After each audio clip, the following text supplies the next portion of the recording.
Assalamualaikum warahmatullahi wabarakatuh. Waalaikumsalam warahmatullahi wabarakatuh. Alhamdulillahirabbil alamin. Wa bihi nasta'inu wa ala umurid dunya waddin. Wassalatu wassalamu ala sayyidina Muhammadin wa ala alihi wa sahbihi ajmain. Amma ba'du. Asyhadu an la ilaha illallah wa asyhadu anna Muhammadan abduhu wa rasuluh la nabiyya ba'da. Puji dan syukur kita panjatkan kehadirat Allah Subhanahu wa taala karena berkat rahmat dan hidayahnya lah sehingga kita bisa berkumpul di tempat ini di studio RRI Serui pada hari ini. Tak lupa pula selawat dan salam kita sampaikan kepada junjungan kita Nabi yang agung Nabiullah Muhammad sallallahu alaihi wasallam beserta keluarga, sahabat, serta kita semua umatnya yang tetap istiqomah mengikuti segala ajarannya hingga akhir zaman. Para pendengar dimanapun Anda berada dan juga ibu-ibu majelis taklim yang hadir di studio, senang sekali kita bisa berjumpa kembali dalam acara program khusus Ramadan 1445 Hijriah 2024 Masehi di acara Risalah Ramadan RRI Serui bersama saya Haja Bungawati Jamaluddin akan menemani Anda kurang lebih 30 menit ke depan. Dan di studio ini juga sudah hadir ibu-ibu dari Majelis Taklim Al-Hidayah Masjid Agung Darussalam Serui. Apa kabarnya ibu-ibu? Alhamdulillah. Alhamdulillah, semoga masih tetap semangat menjalankan ibadah puasanya ya. Hadir juga di studio RRI Serui Ustadz Kiai Muda Andi Sukma Sakti. Apa kabarnya Ustadz? Alhamdulillah. Para pendengar dimanapun Anda berada, soimin wa soimat, dan ibu-ibu majelis taklim yang di studio, topik yang akan kita bahas pada hari ini adalah keutamaan beribadah di bulan Ramadan, menyongsong berkah dan ampunan. Dan nanti saya akan berikan kesempatan buat ibu-ibu untuk bertanya langsung kepada Pak Ustadz. Dan marilah kita bersama-sama membaca basmalah sebagai tanda dibukanya risalah ini. Bismillahirrahmanirrahim. Baiklah, untuk mengefisienkan waktu, langsung saja saya persilakan untuk Pak Ustadz menyampaikan tausiah tentang topik kita kepada Pak Ustadz. Disilahkan.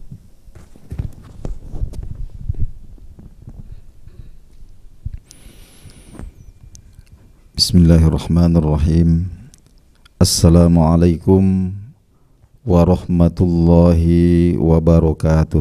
Waalaikumsalam warahmatullahi wabarakatuh. Alhamdulillahi rabbil alamin alladzi bi ni'matihi tatimmus shalihat wa faddalana bi syahri ramadhan wa amarna bis siyami wal qiyami fihi. Wassalatu wassalamu ala ashrafil anbiya'i wal mursalin Sayyidina wa maulana Muhammadin wa ala alihi wa ashabihi ajma'in, amma ba'd. Ibu-ibu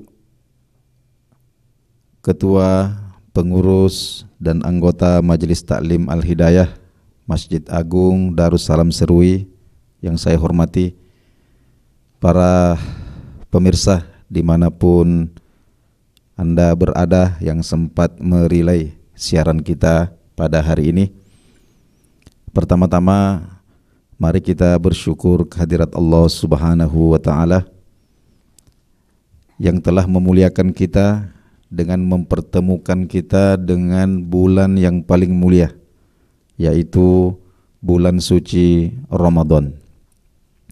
Berkumpul kita hari ini di tempat yang baik dengan orang-orang baik membicarakan hal yang baik. Mudah-mudahan kita pulang nanti bisa membawa kebaikan yang melimpah. Amin ya rabbal alamin. Tema kita hari ini adalah keutamaan beribadah pada bulan suci Ramadan, menyongsong berkah dan ampunan. Ada sebuah kata yang menjadi impian setiap orang. Sebuah kata yang seringkali membuat seseorang tidak bisa tidur matanya di waktu malam, tidak bisa enak makan dan minumnya. Kenapa? Karena sangat menginginkan kata ini. Kata itu adalah kesuksesan.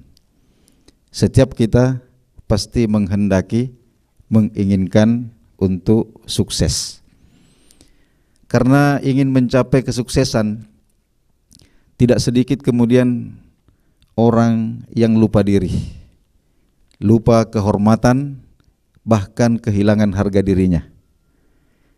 Banyak orang yang karena ingin sukses lalu kemudian tidak lagi memperdulikan aturan-aturan agama, bahkan melanggar undang-undang negara, bahkan banyak yang sudah tidak memperhatikan lagi norma-norma kesopanan dan etika dalam kehidupan karena ingin menjadi orang yang sukses. Tapi pertanyaan terbesar adalah, apakah sebenarnya makna kesuksesan ini? Tentu jawaban daripada pertanyaan ini akan bermacam-macam.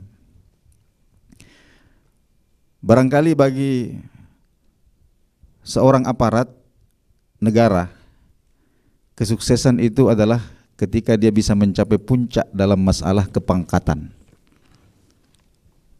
Begitu juga dengan seorang pengusaha, seorang pedagang, barangkali puncak kesuksesan itu adalah ketika dia bisa menjadi konglomerat dengan berbagai macam usaha yang menghasilkan keuntungan.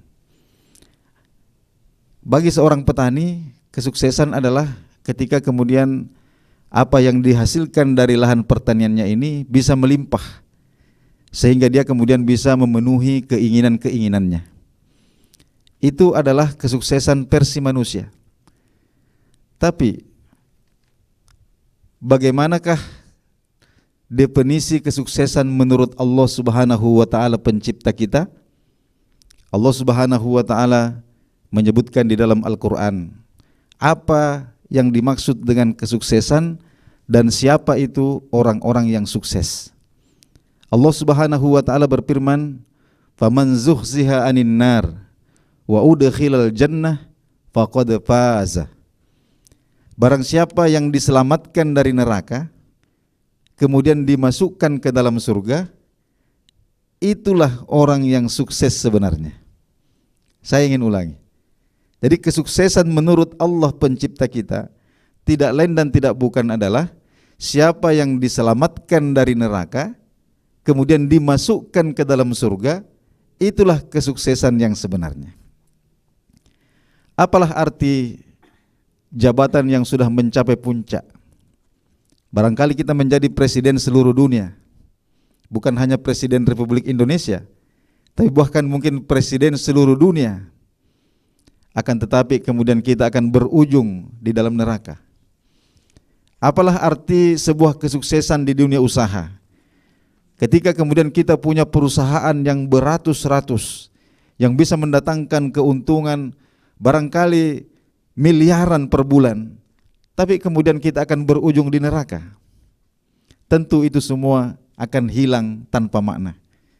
Ada diceritakan di dalam hadis Nabi sallallahu alaihi wasallam, ada di antara hamba-hamba Allah Subhanahu wa taala yang sejak lahir sampai mati tidak pernah merasakan kesusahan. Senang terus hidupnya, tertawa, berbahagia, tidak pernah kekurangan apapun. Lalu kemudian di akhirat nanti dia dicelupkan sebentar ke dalam neraka, dicelupkan sebentar, barangkali 1 atau 2 detik, kemudian diangkat kembali. Lalu kemudian ditanya, apa yang kamu ingat tentang kenikmatan-kenikmatan yang pernah kamu dapatkan di dunia? Apa yang dia katakan? Dia mengatakan, ya Allah, saya sudah lupa semuanya. Begitu juga sebaliknya. Pernah ada seseorang yang semenjak lahir tidak pernah menikmati apa yang disebut dengan kesenangan, kebahagiaan. Hidupnya penuh dengan kesusahan, kesedihan, kesengsaraan, mulai lahir sampai mati. Lalu kemudian di akhirat nanti Allah Subhanahu wa taala mencelupkan dia, memasukkan dia ke dalam surga sebentar saja.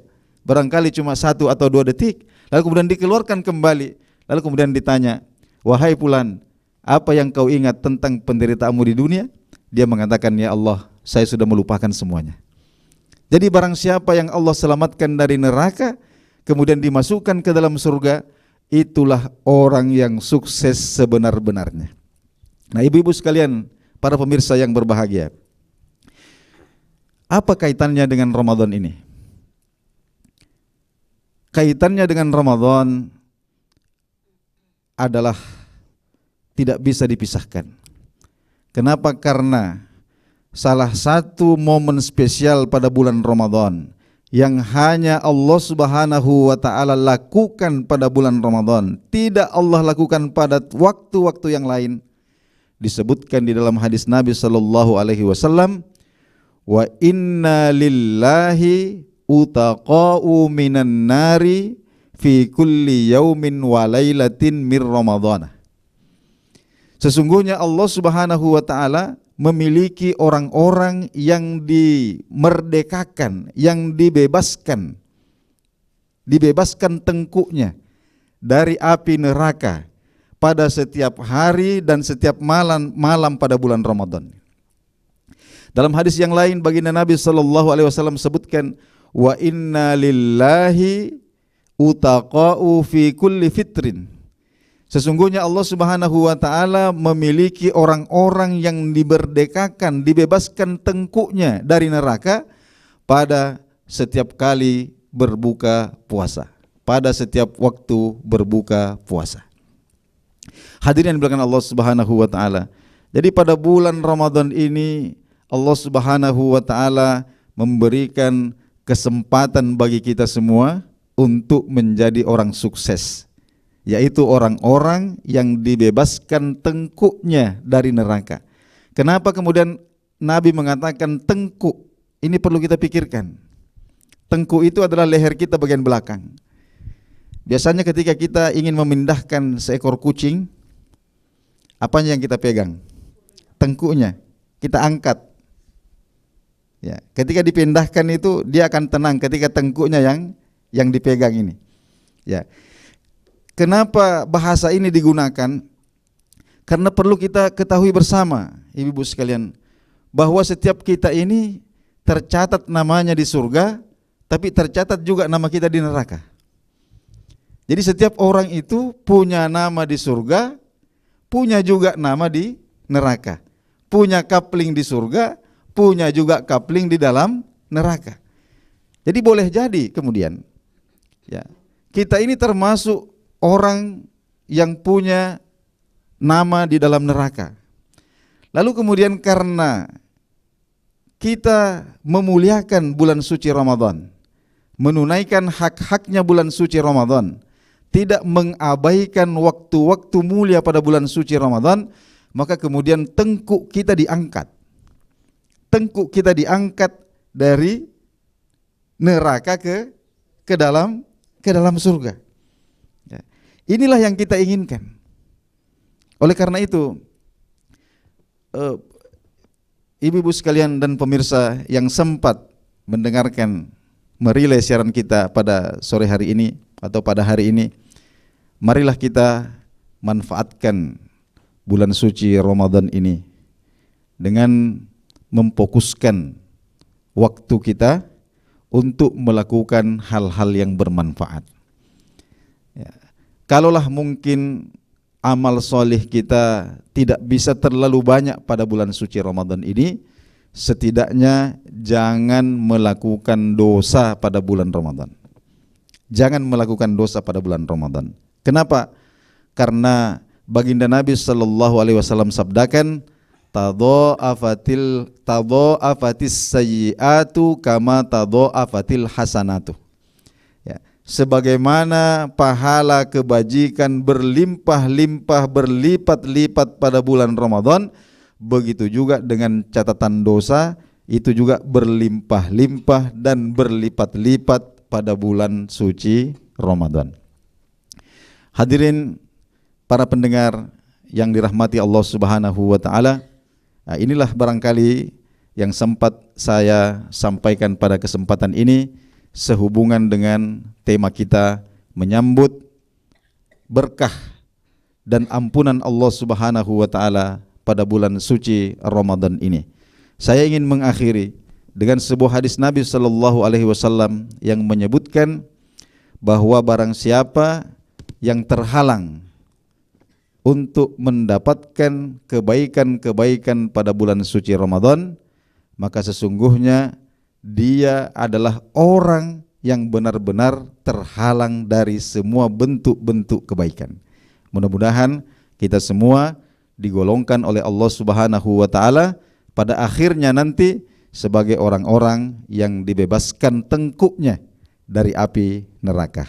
Amin ya rabbal alamin. Barangkali inilah yang sempat dulu saya sampaikan. Saya kembalikan kepada moderator. Ibu-ibu yang ingin bertanya disilahkan. Assalamualaikum warahmatullahi wabarakatuh. Waalaikumsalam warahmatullahi wabarakatuh. Izin Ustaz, perkenalkan nama saya Haja Darmawati M. Akib dari Masjid Al-Hidayah Darussalam Serui. Yang ingin saya tanyakan, apakah makna Ramadan? Demikian pertanyaan saya. Wassalamualaikum warahmatullahi wabarakatuh.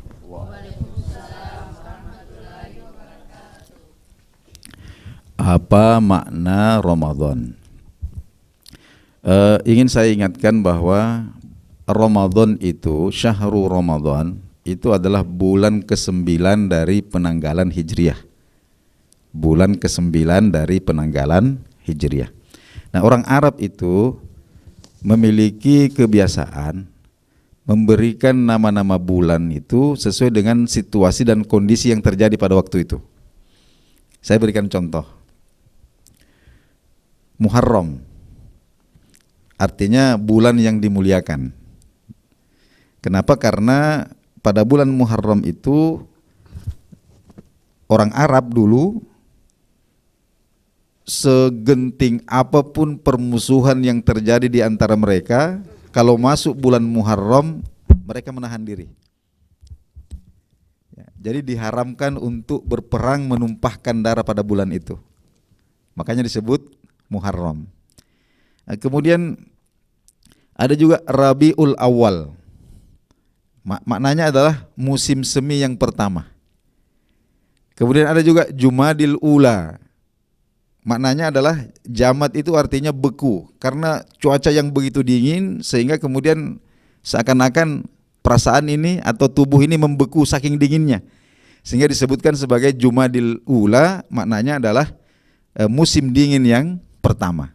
Nah, begitu juga dengan Ramadan. Ramadan ini berasal dari kata romdou yang artinya panas yang sangat terik, sampai-sampai pasir itu tidak bisa kita injak saking panasnya. Ya, sehingga kemudian disebut Ramadan karena waktu itu sangat panas, sehingga bulan ke-9 itu disebut Ramadan. Itu dari segi bahasa. Adapun sebagian ulama kita, ya, ada yang menyebutkan bahwa disebut Ramadan li'annahu yurmidudz dzunub, karena Ramadan itu menghanguskan dosa-dosa. Menghanguskan dosa-dosa. Nah, itu barangkali sekilas ya, kenapa disebut sebagai bulan Ramadan. Terima kasih.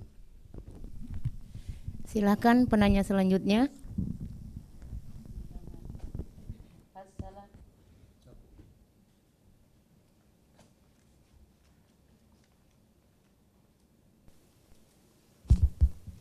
Bismillahirrahmanirrahim. Assalamualaikum warahmatullahi wabarakatuh. Terima kasih atas kesempatan yang diberikan. Perkenalkan, nama saya Harpiah. Yang ingin saya tanyakan Pak Ustaz, apakah orang yang kesurupan jin batal puasanya? Itu saja Pak Ustaz. Wassalamualaikum warahmatullahi wabarakatuh. Waalaikumsalam. Seseorang berpuasa di siang hari Ramadan, kemudian terjadilah apa yang dalam bahasa Al-Quran disebut masathul jin, ya, masru, orang yang kesurupan jin. Pertanyaannya adalah, apakah orang yang kesurupan jin itu batal puasanya? Kita berangkat dari hal-hal yang membatalkan puasa. Salah satunya adalah zawalul aqli, hilang akal, hilang kesadaran ketika sedang berpuasa. Nah, orang yang hilang kesadaran itu ada 3 faktor. Yang pertama ada yang karena mabuk, yang kedua ada karena pingsan, kemudian yang ketiga ada yang karena gila. Nah, sekarang kita rinci satu-satu dulu. Orang yang mabuk dan orang yang pingsan, orang yang mabuk dan orang yang pingsan itu batal puasanya jika mabuk dan pingsannya ini berlangsung seharian. Ya, jadi tidak pernah sadar semenit atau 2 menit di siang hari bulan Ramadan itu. Nah, berbeda halnya kalau orang itu mabuk atau pingsan tapi pernah sadar, hanya setengah hari umpama. Yang penting pernah sadar, meskipun cuma 1 menit atau 2 menit, maka puasanya itu tetap sah. Dengan catatan, mabuk dan pingsannya itu bukan karena sesuatu yang disengaja. Ya, itu orang yang mabuk dan pingsan. Nah, adapun orang yang gila, ya, itu meskipun hanya sebentar saja gilanya, itu batal puasanya. Nah, orang yang kesurupan itu disebutkan dalam salah satu riwayat, Imam Asy-Syafi'i itu mengkategorikan orang yang kesurupan itu sama dengan orang yang gila itu. Jadi ketika umpama di siang hari bulan Ramadan ini ada orang yang kesurupan sengaja atau tidak, ya, orang gila itu sengaja atau tidak, termasuk juga orang yang kesurupan itu sengaja atau tidak, ya, lama atau sebentar, maka batal puasanya. Kira-kira demikian. Selanjutnya Ibu yang bertanya. Assalamualaikum warahmatullahi wabarakatuh.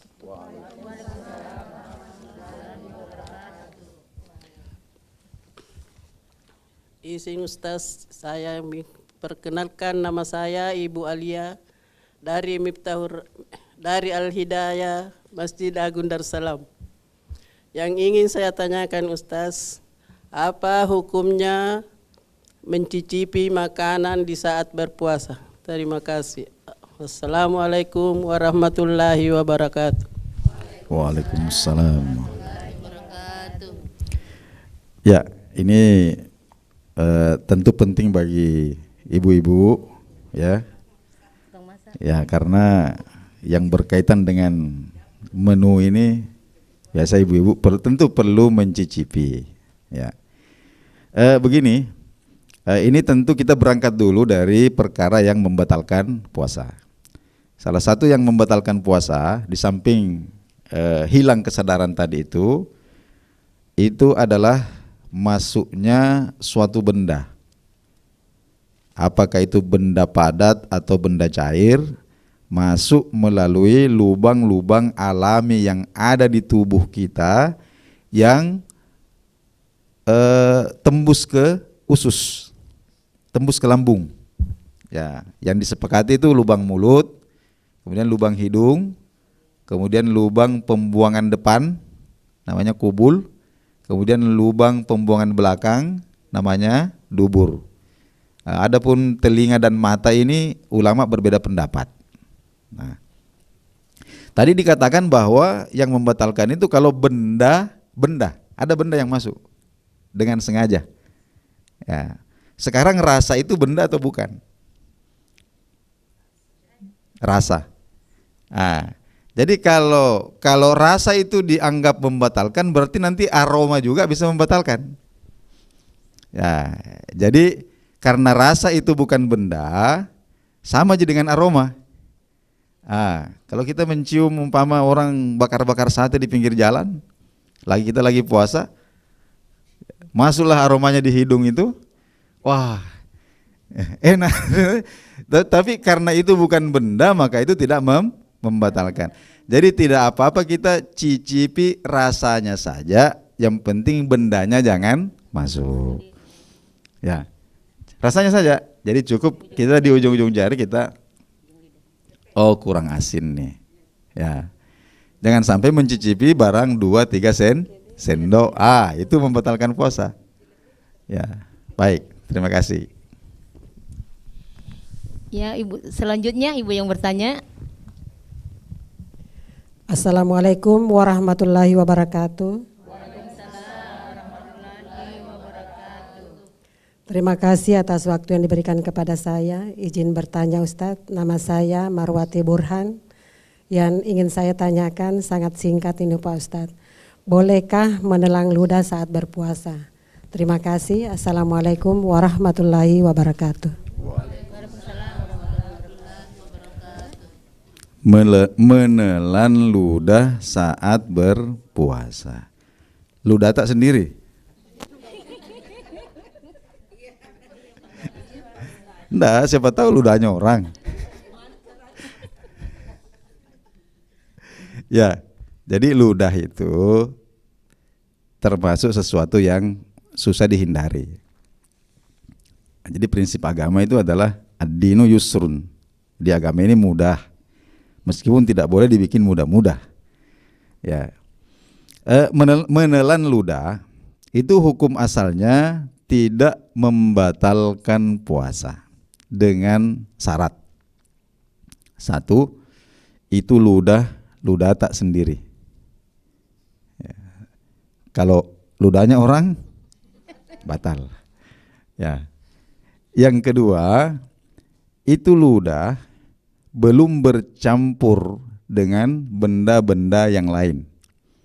Jadi itu ludah masih murni, 100% ludah. Kalau sudah bercampur dengan benda-benda yang lain, nanti dirinci. Kalau bisa dipisahkan, maka wajib dipisahkan. Ya, contohnya umpama mungkin kita habis sahur, lupa gosok gigi. Pas pagi-pagi atau siang-siang kita mau menelan ludah, kok terasa kayaknya ada nasi, ada satu butir nasi ini yang, ya, maka itu wajib kita buang. Kecuali kalau umpama benda itu sudah susah dipisahkan dengan ludah. Contohnya adalah mungkin ada kita punya gusi ini ada berdarah sedikit, ya, itu kan susah dipisah. Kenapa? Karena larut. Larut.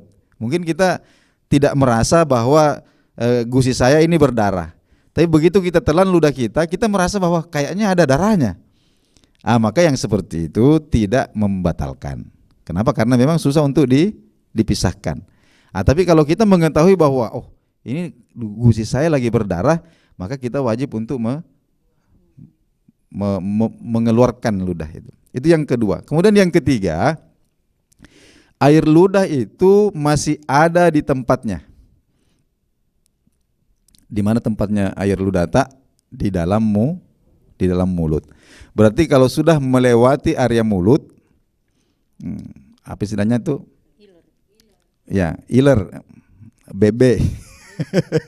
Ya, sudah keluar ya. Jadi sudah keluar melewati bibir ini. Sudah di sini kemudian kita itu membatalkan puasa. Kenapa? Karena air ludah sudah meninggalkan tempatnya. Jadi seumpama ada orang yang berpuasa di bulan Ramadan, Lalu kemudian dia kumpulkan ludahnya itu di dalam mulut. Sampai banyak sekali. Lalu kemudian dia telan.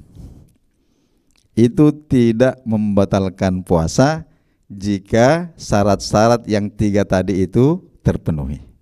Nah, demikian barangkali.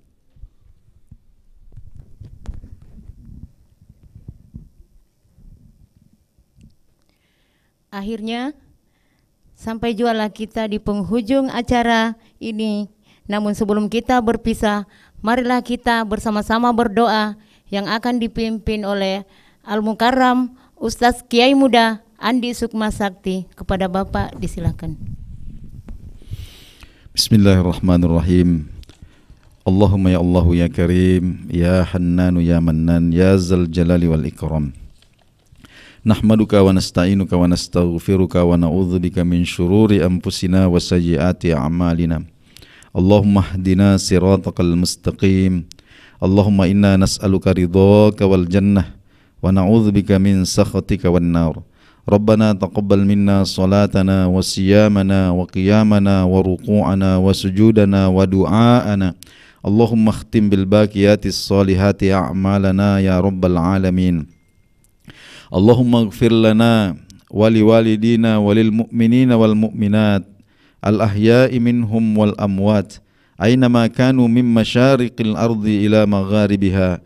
Allahumma rabbana atina fid dunya hasanah wa fil akhirati hasanatan wa qina adzaban nar. Amin ya rabbal alamin.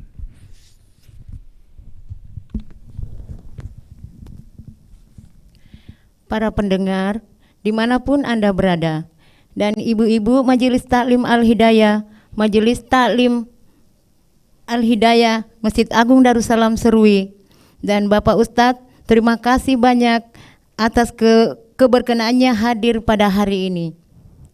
Dan saya, Haja Bungawati, selaku pembawa acara, memohon maaf jika terdapat salah-salah kata ataupun sikap yang kurang berkenan di hati. Pucuk selasih bertunas menjulang, dahannya patah, tolong betulkan. Puasa Ramadan kembali menjelang, salah dan hilaf mohon dimaafkan. Mari kita tutup acara ini dengan membaca doa penutup majelis yang telah diajarkan Rasulullah Muhammad sallallahu alaihi wasallam. Subhanaka Allahumma wa bihamdika asyhadu an la ilaha illa anta astaghfiruka wa atubu ilaihi. Wabillahi taufik wal hidayah. Wassalamualaikum warahmatullahi wabarakatuh.